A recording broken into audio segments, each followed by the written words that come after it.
ഒരു ഇടവക സജീവമാകുന്നത് സത്യത്തിൽ ആ ഇടവകയിലെ സംഘടനകൾ സജീവമാകുമ്പോൾ.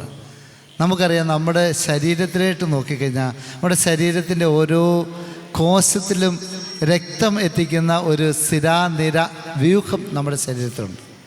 അത് ശിരസ് മുഴുതൽ കാൽപാദത്തിൽ അണിവിരൽ വരെ പടർന്നു നിൽക്കുന്ന ഒരു സംവിധാനമാണ്.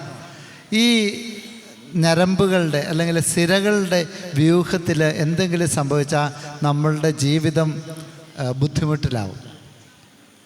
ഈ സിരാവ്യൂഹത്തിൻ്റെ അതേ ധർമ്മമാണ് തിരുസഭയിൽ, നമ്മുടെ സഭാ സംവിധാനത്തിൽ ഓരോ സംഘടനയ്ക്കുമുള്ളത്.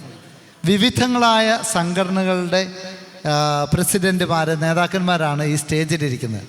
അത് വളരെ ഉചിതമാണ്. ഇനി ഞാൻ ബഹുമാനപ്പെട്ട വികാരി അച്ഛനെ, പ്രിയപ്പെട്ട ജെയ്സച്ചനെ ആത്മാർത്ഥമായിട്ട് അഭിനന്ദിക്കുകയാണ്.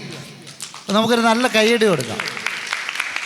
കാരണം അച്ഛൻ്റെ അജപാലന ശൈലിയിൽ ഈ ഇടവകയിലെ ഓരോ സംഘടനയും ഈ ഇടവകയിലെ ഓരോ അംഗവും പ്രധാനപ്പെട്ട ആളുകളാണ്. അതുകൊണ്ടാണ് അച്ഛൻ ഇങ്ങനെ ഒരു നല്ല മീറ്റിംഗ് സംഘടിപ്പിച്ചത്. അതുപോലെ നമ്മുടെ ആളുകളെ ബഹുമാനിക്കുന്നത്.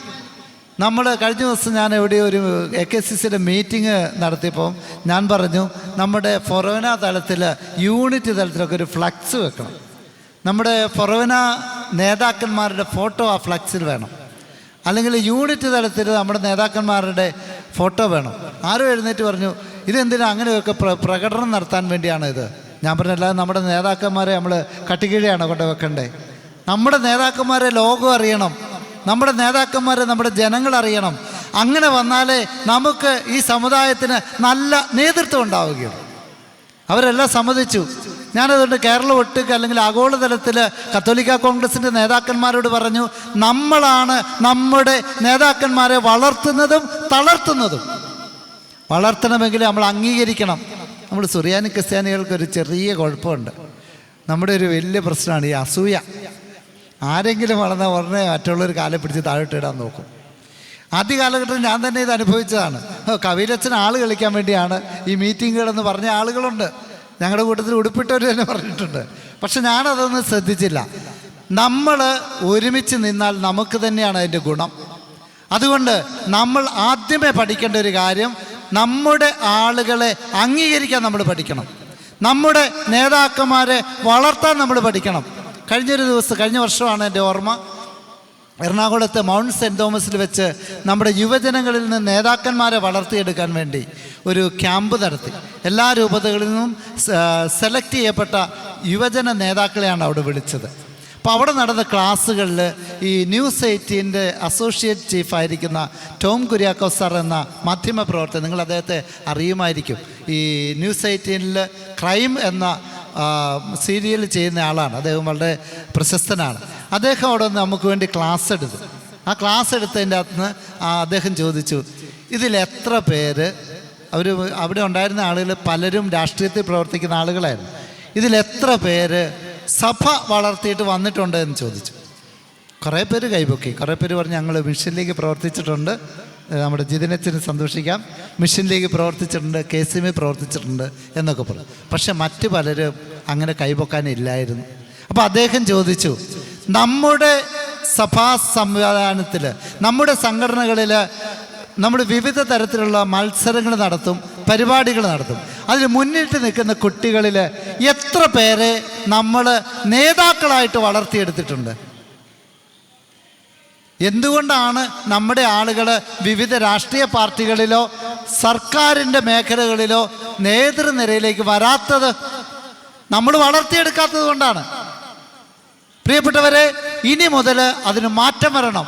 നമ്മുടെ സമുദായത്തിൽ നിന്ന് നല്ല നേതൃനിര ഈ നാട്ടിലുണ്ടായാൽ അതിവിടുത്തെ പൊതുജനത്തിന് നന്മയാണ്. നമ്മളൊരു കാര്യത്തിന് പോകുമ്പോൾ തിരുവനന്തപുരത്ത് ചെല്ലുന്നു, സെക്രട്ടേറിയറ്റ് ചെല്ലുന്നു, അവിടെ MLA-മാരെ നോക്കുന്നു, അല്ലെങ്കിൽ മറ്റ് ജനപ്രതിനിധികളെ നോക്കുന്നു. എത്ര പേര് നമ്മുടെ കൂട്ടത്തിലുണ്ട്? ഞാൻ പറയുന്ന വർഗീയതയല്ല, നമുക്കും അവകാശമുണ്ട്. നമ്മുടെ ആളുകളിൽ നിന്ന് നല്ല നേതാക്കൾ വളരുവാൻ കഴിഞ്ഞ കാലങ്ങളിൽ ഉണ്ടായിരുന്നു. കത്തോലിക്ക കോൺഗ്രസ് എന്ന് പറയുന്ന സമുദായ സംഘടന ഒരു അംബർല സമുദായ സംഘടനയായിട്ട് പ്രവർത്തിക്കണമെന്ന് ഈ അടുത്തിടയിൽ ഞങ്ങളോട് അഭിമന്യ major archbishop Mar Raphael Thattil പിതാവ് പറഞ്ഞു. നിങ്ങൾ മറ്റ് സംഘടന പോലെ ഭക്തസംഘടനയല്ല. നമ്മുടെ മിഷൻ ലീഗ്, മാതൃവേദി, മറ്റ് സംഘടനകളൊക്കെ നമ്മുടെ ഭക്തസംഘടനകളാണ്. അതിൽ തെറ്റുമില്ല. ഈ സംഘടനകളെയെല്ലാം ചേർത്ത് പിടിച്ച് ഒരു കുടക്കീഴിൽ എന്ന നിലയിൽ ചേർത്ത് പിടിച്ച് പ്രവർത്തിക്കേണ്ട സീറോ മലബാർ സഭയുടെ ഔദ്യോഗിക സമുദായ സംഘടനയാണ് കത്തോലിക്ക കോൺഗ്രസ്. ആ ഒരു ഉത്തരവാദിത്വം കത്തോലിക്ക കോൺഗ്രസ് ഏറ്റെടുക്കണം.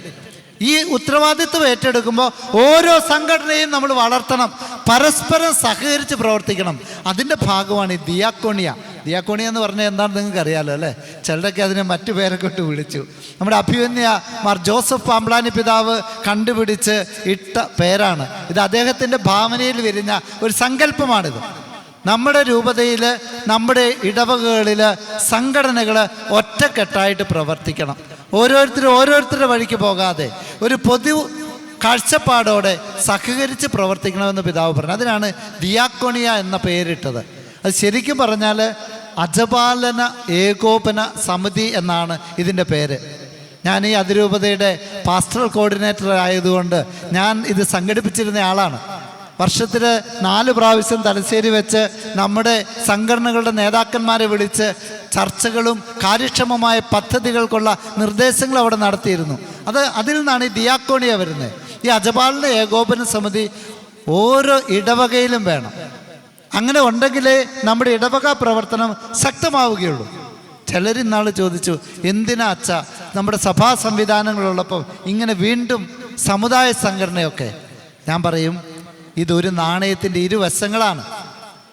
നമ്മുടെ സഭയുടെ പ്രവർത്തനങ്ങൾ അടിസ്ഥാനപരമായിട്ടും വിശ്വാസത്തിൻ്റെ തലങ്ങളിലാണ്, ആധ്യാത്മികമായ തലങ്ങളിലാണ്. നമ്മുടെ ആരാധനാക്രമത്തിൻ്റെ കാര്യം, ആരാധനാപരമായ പരിപാടികൾ, അതൊക്കെ ക്രമീകരിക്കുന്ന സഭയുടെ തലത്തിലാണ്.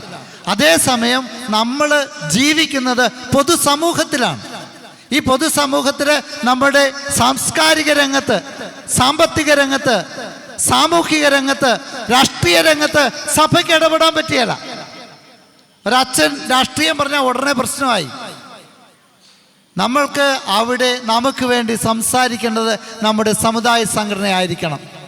നമ്മുടെ സമുദായ നേതാക്കന്മാർ നമുക്ക് വേണ്ടി സംസാരിക്കാനുണ്ടാകണം.